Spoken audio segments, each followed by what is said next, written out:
What amazes me is the overwhelming amount of evidence that the National Guard was requested to be here, and it was continuously turned down. And the biggest shocker to me is that there's three people that turned it down.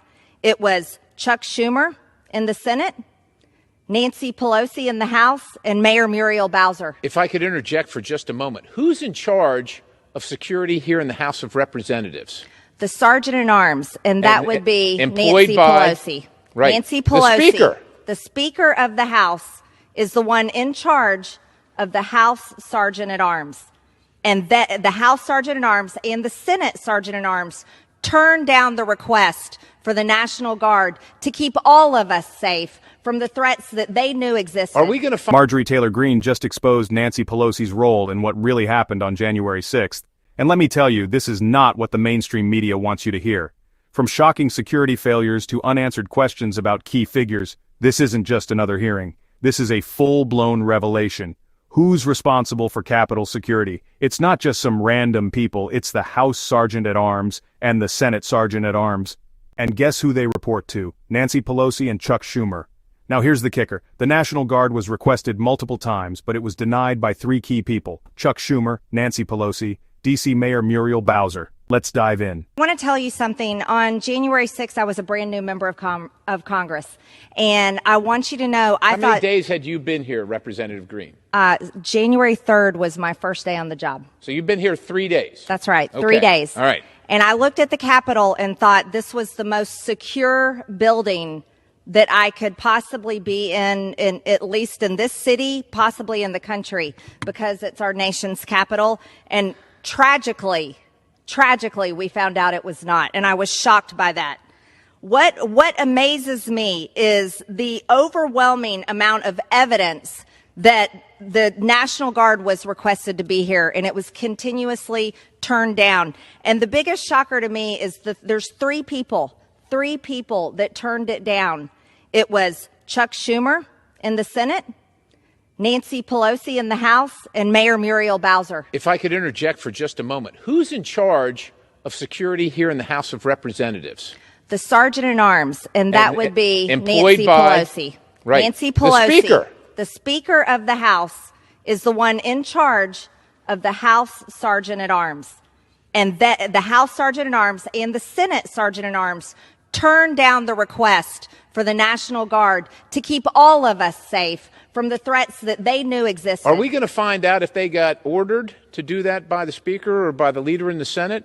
When We're going to find that out tonight? No, we will not hear that from the January 6th committee that has spent millions of taxpayer dollars supposedly investigating January 6th. I highly doubt we will hear that. But I want you to know that when we take back majority, these will be the investigations that we take on. Now, I want you to know some other things that really bother me as we've spoken about the failure and absolutely purposeful refusal to protect this Capitol by Nancy Pelosi, the Speaker of the House, Chuck Schumer, and Mayor Muriel Bowser. These are the failures. They did it on purpose. There's other things I don't think we'll hear about tonight, and I want to remind everyone.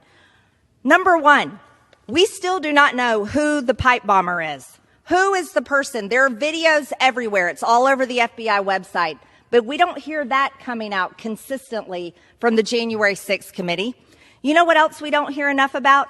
We do not understand what is happening to the over 800 people who have been arrested and charged for the events on January 6th.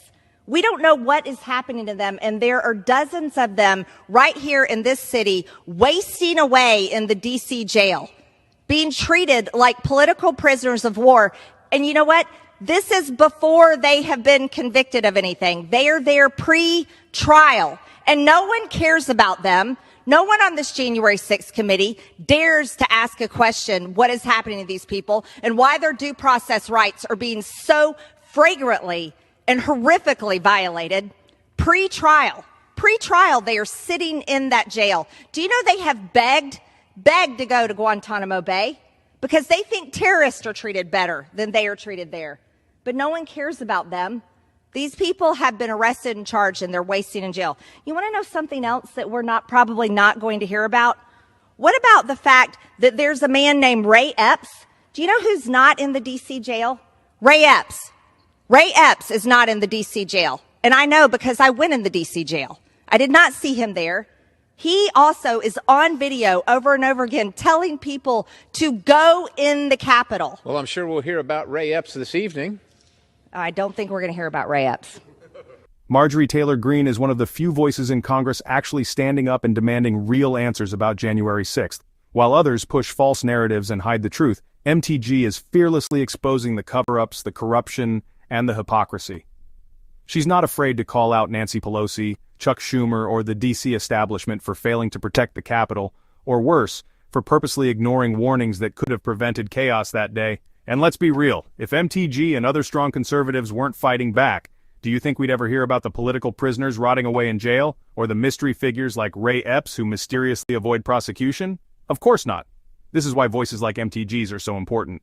She's demanding transparency, accountability, and justice, not just for the elite in Washington, but for the American people. So if you stand with MTG and want the truth to come out, here's what you can do. Subscribe to stay informed, comment below, and share this video. MTG isn't backing down, and neither should we. This fight is far from over. Stay tuned.